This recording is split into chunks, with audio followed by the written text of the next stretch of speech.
c'est pour lui donner quelque chose de spécial, quelque chose d'exceptionnel. Ce que je possède, il peut libérer sa vie. Jésus le Seigneur. Cet homme, il avait en lui la puissance et le feu. Il avait en lui quelque chose qui pouvait briser la roche. Alléluia. Le rocher. Amen. Oh, des éléments compliqués qui ne sont pas de notre époque. Alléluia. Qui viennent d'un autre monde. Élisée était spécial. Ceux qui venaient chercher les biens.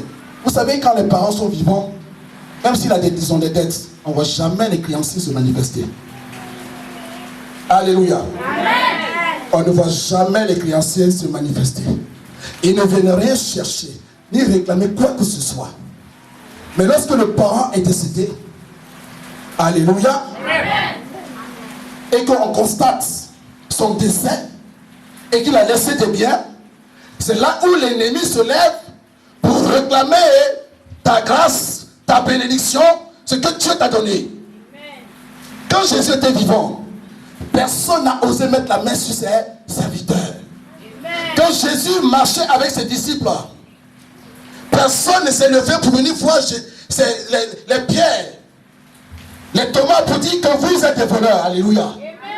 Parce que le Père avait une poitrine large, un dos large pour amortir les coups, pour prendre les coups sur lui. Alléluia. Cet homme de Dieu là, quand il était vivant, la Bible dit, crois et toi et ta famille, vous serez sauvés. Il a cru. Amen. Il a prié Dieu. Il a empêché des situations compliquées d'arriver à sa famille. Et voici qu'il n'est plus là. Quelque chose est en train de naître. Alléluia. Amen. Quelque chose est sur le point de naître. Amen. Lorsque nous avons Jésus-Christ de Nazareth dans notre vie, que nous obéissons à la voix de ce Dieu, nous devenons des leaders de nos pays, des leaders de nos familles, des leaders de notre travail. Tout ce que nous possédons, nous devenons propriétaires de nos biens. Amen. Alléluia. Amen. On devient des propriétaires. Parce que Élisée savait qu'il n'y avait que lui qui pouvait décanter la situation. Alors cette femme vient et dit, Élisée, ton serviteur, alléluia, amen, depuis quand cet homme était sous le service d'Élisée. On connaît le serviteur d'Élisée. Il s'appelait comment? Géasi. Oh, bien-aimé, vous ne lisez pas vos Bibles. Amen. Jésus est Seigneur. Amen. Et cet homme dit, la femme dit, ton serviteur, mon mari, une manière d'attendrir, une manière de cajoler, une manière de mettre du parfum sur les pieds d'Élisée. Et il dit à Élisée que, comme tu es serviteur, comme mon mari, vous êtes la même famille, la même façon de voir, tu es obligé de m'aider. Alléluia. Amen. Oh, qui croit? Amen. Tu es obligé de m'aider. Tu es obligé de m'aider indirectement. Femme, je ne te connais pas. Et je suis obligé de t'aider. Je ne sais même pas qui tu es. Et je suis quand même obligé de t'aider. Alléluia. On n'est pas prophète pour soi-même, mais le prophète pour la terre, prophète pour les enfants de Dieu. On est homme de Dieu pour délivrer les enfants d'Israël. Et voici la situation. Une situation qui n'a ni tête ni queue. Élisée dit à la femme, mais madame, maman, ou je ne sais pas, Miss France, je ne sais pas comment elle s'appelait. Qu'est-ce que tu as? Alléluia. Amen. Qu'est-ce que tu possèdes? Ce matin, demande à quelqu'un, qu'est-ce que tu as? Hein? Demande-lui, qu'est-ce que tu as? Qu'est-ce que tu as? Qu'est-ce que tu possèdes? Alléluia. Oh, parce que la terre est comme une surface solide où l'homme peut s'appuyer pour marcher. Même s'il y a le vent, tu restes accroché à la terre parce que tu as créé une surface solide pour marcher. Alléluia. Si cette surface solide, le vent ne peut pas te faire tomber. Tu peux trébucher, tu peux marcher, tomber, mais tu peux te relever. Alléluia. Il faut il soit solide, il faut un élément sur lequel Élisée peut se baser pour provoquer le miracle de Dieu. Il faut quelque chose. Il faut un support. Il faut une base. Alléluia. Amen. Le chrétien est riche en définition. Le chrétien n'est pas un clochard. C'est le diable qui est clochard. Amen. C'est le diable qui est voleur. C'est le diable qui est un menteur. Et il est voleur à la base. Il est menteur depuis le commencement. La Bible dit qu'il ne se tient jamais dans la vérité. Mais le chrétien, il est riche. Le chrétien est une banque qui possède toutes sortes de richesses. Lorsque tu crois que tu n'as plus rien, lorsque Satan te dit que tu ne possèdes plus rien, mais à ce moment-là, c'est là que tu vas te rendre compte qu'il y a des valises remplies d'argent, il y a des valises remplies d'or. À ce moment, bien aimé, ta situation est découpée. Ta situation devient une situation que toi tu apprécies, que toi tu maîtrises, que toi tu l'amènes à gauche et à droite. Élisée savait que cette femme, si elle a dit réellement la vérité, que son mari était serviteur, c'est qu'il a légué une grande bénédiction, la personne de Jésus, la parole de Dieu, oui, la foi. Il y avait quelque chose de puissant. Oh, l'huile, avec qu'on a oint Aaron, hein? Avant qu'Aaron ne commence son service, vous savez de l'eau qu'on a oint? Vous savez du piment? Avec du sauce qu'on appelle sauce gnagna? Ou sauce graine? Pourquoi vous dites non? Dites-moi oui. Donc vous êtes convaincu que ce n'est pas avec sauce graine qu'on a oint? On pouvait le oindre avec sauce aubergine. Nous qui aimons la bouffe, la nourriture. La parole de Dieu dit que cette femme avait plus que chez elle de la nourriture. Elle avait de l'huile, alléluia. L'huile symbolise, oh bien-aimé, écoute-moi bien ce matin. L'huile symbolise quelque chose de puissant, quelque chose de fantastique. L'huile, c'est une chose que tu ne peux pas passer à côté. Celui qui n'a pas d'huile est déjà foutu. Alléluia. L'huile, c'est ton témoignage. L'huile, c'est ton expérience propre. L'huile, c'est ce que tu as en toi qui déclenche des situations.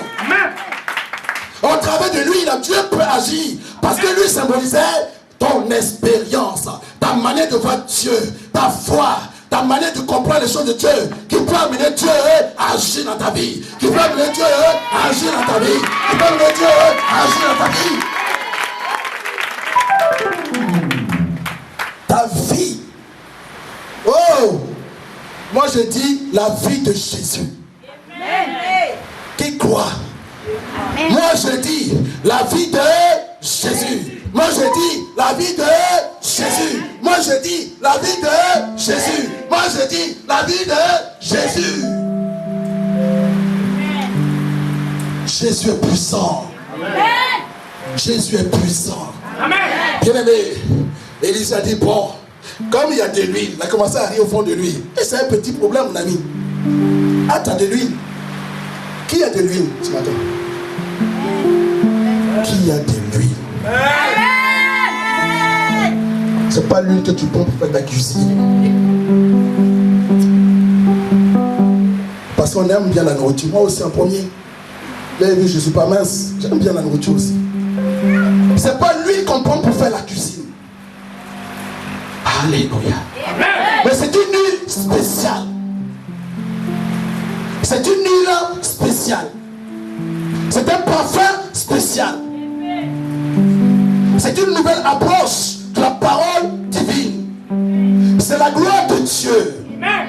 Oh bien-aimé, dans la plénitude de Dieu, il y a la gloire de Dieu. Dans cette plénitude, il y a l'accomplissement de la prophétie qui a été annoncée depuis ton père spirituel, depuis ta mère spirituelle.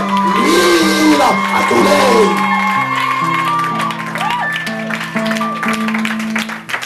L'huile a coulé. L'huile a coulé. Pendant que je parle, il y a une personne, il y a des gens ici, l'esprit a commencé à travailler dans ton cœur. Parce que l'huile a commencé à couler sur ta vie il y a longtemps. Dans ton cœur, l'huile a commencé à couler. qui croit. Jésus est Seigneur. Jésus est Seigneur. Amen. Jésus est Seigneur. Amen. Une nulle est en train de couler sur la tête de quelqu'un ce matin. Une nulle spéciale est en train de couler sur la tête de quelqu'un ce matin. Alléluia. La Bible dit, l'Élisée a dit à cette femme, femme, et aux femmes, alléluia, femme, lève-toi. Lève-toi, femme. Elle s'est levée. Elle a commencé à marcher. Il dit, va me chercher des récipients. Alléluia. Va me chercher des récipients. Va m'ouvrir des dimensions spirituelles. Parce que tant que tu n'ouvres pas des dimensions spirituelles, l'huile va s'arrêter dans ta vie. Tant que tu n'ouvres pas des dimensions de grandeur, l'huile va s'arrêter dans ta vie. Ta vie a besoin d'augmenter le niveau, la capacité de recevoir. L'huile était l'onction. Alléluia. L'huile était l'onction du mari. Parce que le mari était positionné comme père spirituel de cette femme. Le mari de cette femme était non seulement son père spirituel, il était l'homme de Dieu et il laisse dans cette famille de l'huile. Je ne sais pas si quelqu'un comprend quelque chose. On rentre dans une dimension là. Si tu es attentif, tu rentres dans une dimension. Si réellement tu es disposé, l'esprit te saisit là où tu es assis. Oh, je vais te dire quelque chose ce matin. Il y a des personnes ici qui sont rentrées dans des dimensions dangereuses. Est-ce que quelqu'un m'entend? Il y a des gens qui sont rentrés dans des dimensions dans l'huile. Les récipients. Va me chercher des récipients. Élisée n'a pas dit combien de récipients tu peux avoir. Il dit femme, va me prendre des récipients et enferme-toi dans ta maison. Alléluia. Et commence à renverser. Commence à remplir les récipients que tu as pris. Ça va venir vers nous. Jésus de Nazareth nous attend comme une bénédiction. Élisée était le symbole de cette grâce, de cette dimension spirituelle. Lève-toi et pars vers cette dimension. Quand Élisée est rentré, quand cette femme est rentrée dans la maison, elle était assise. Elle a dit à ses enfants, emmenez-moi des récipients. Les enfants sont partis chercher des récipients, ils sont emmenés. Elle a pris le peu d'huile qui était là. Elle renverse, elle regarde, il y en a encore. Elle met, elle regarde, il y en a encore. Elle dit, tiens, qu'est-ce qui se passe? Alléluia. Amen. Qu'est-ce qui se passe, mon frère, ce matin? Qu'est-ce qui se passe, ma soeur, ce matin? Mais je mets l'huile, il y a encore l'huile qui est dans ma vie. Le diable m'a attaqué. La nuit, il a sucé mon sang. Mais le matin, je me lève, je suis en bonne santé. Parce que ce qui est en moi, n'est pas des hommes. Ça n'appartient pas à l'homme, mais ça appartient au royaume des cieux. Ça appartient au royaume des cieux. Et dans cette dimension spirituelle, il fallait que cette femme se libère. Cette femme n'avait pas besoin qu'on lui donne des conseils en plus, la parole qu'elle a entendue. Quand tu entends une parole de connaissance, ne cherche pas à poser encore des questions derrière. Obéis simplement. Alléluia. Obéis à l'aveugle simplement. Dans l'obéissance à l'aveugle, je te dis, tu provoques ton miracle. Quand elle était dans cette maison, elle n'a pas pris le portable, le téléphone sonne. Et puis elle dit, oui ma chérie, oui je suis en train de mettre de l'huile. Je suis en train de verser l'huile dans le récipient. Ou bien, elle ouvre la porte et puis elle dit à ses collègues de travail, à ses amis, oh viens, venez. Élisée m'a dit de mettre de l'huile dans les vases. Venez avec moi et vous allez rentrer. Élisée a dit, rentre dans ta maison. Ferme la porte sur toi-même. Oh bien-aimé, rentre dans ta dimension spirituelle et ferme la porte sur toi. Et commence à verser l'huile. Commence à dégager ce que Dieu t'a donné. Dans la prière et dans le jeûne, ta situation va changer. L'obéissance est une grande qualité qui amène l'homme de Dieu à ne pas faire d'effort. L'homme de Dieu peut être loin. Mais si tu n'es pas obéissant, alléluia, tu ne peux pas recevoir ta bénédiction. Mais il faut que tu sois obéissant pour pour rentrer dans ta dimension spirituelle. Gloire à Dieu. Amen. La femme a fermé la porte, elle a mis l'huile, elle a mis l'huile, elle a mis l'huile. Quand elle a fini de mettre l'huile, qu'est-ce qui s'est passé? Qu'est-ce que la Bible dit? Hein? Quand il n'y avait plus de récipient, qu'est-ce qui s'est passé? L'huile s'est arrêtée. Oh! Quand une personne est déjà remplie, on ne peut plus donner l'onction prophétique, l'onction de Dieu encore sur ta vie. Quand tu es déjà à un certain niveau, on ne pourra rien te donner. Mais l'obéissance, la soumission amène ton récipient à être vide pour recevoir encore l'huile. Alléluia. Amen. Quand une voiture n'a plus de carburant, qu'est-ce qu'elle fait?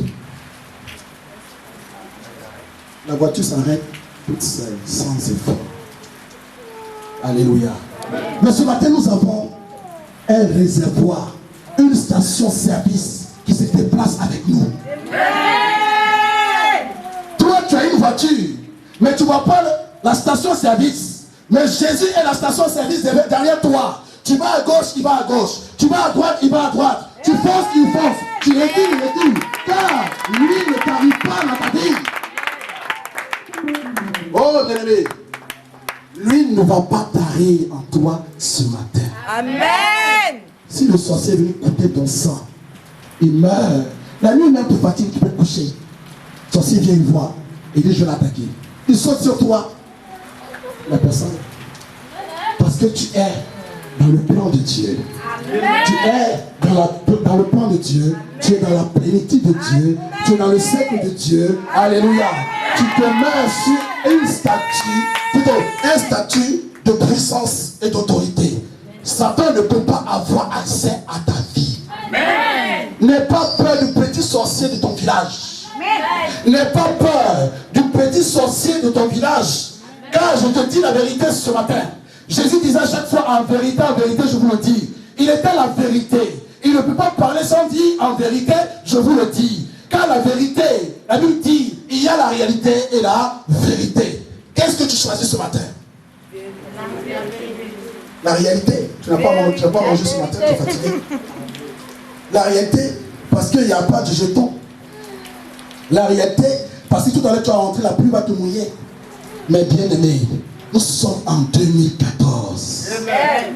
Qui sait que nous sommes en 2014? Amen. Les sorciers t'ont tendu des embûches depuis 2009, 2010, 2011, 2012. Tu as passé tes étapes, tu as sauté à gauche, à droite. Jésus t'a soulevé. Oui, parce que devant toi, Jésus est la bague qui te protège des attaques, des menaces, des flèches, des fusils, des balles de fusil, afin que tu ne tombes pas. Jésus est Seigneur. Gloire à Dieu. Amen. Gloire à Jésus. Amen. Qui croit que ce matin, sa bénédiction va commencer? Amen. Qui croit que ce matin, sa bénédiction va commencer? Amen. Qui croit que ce matin, sa bénédiction va commencer? Amen. Ne soyez pas fatigués. Qui pense que ce matin, sa bénédiction va commencer? Amen. Qui croit que ce matin, sa bénédiction va commencer? Amen. Qui croit qu'il est rentré dans sa bénédiction ce matin? Oui, bien aimé. Qui croit que, oui, comme cette femme qui ne connaissait pas Élisée, mais qui a reconnu la puissance d'Élisée, ta famille reconnaîtra que tu es devenu puissant, puissante, parce que celui qui habite en toi s'appelle Jésus-Christ de Nazareth. Jésus est puissant. Bien aimé, nous allons maintenant tenir debout, nous allons prier.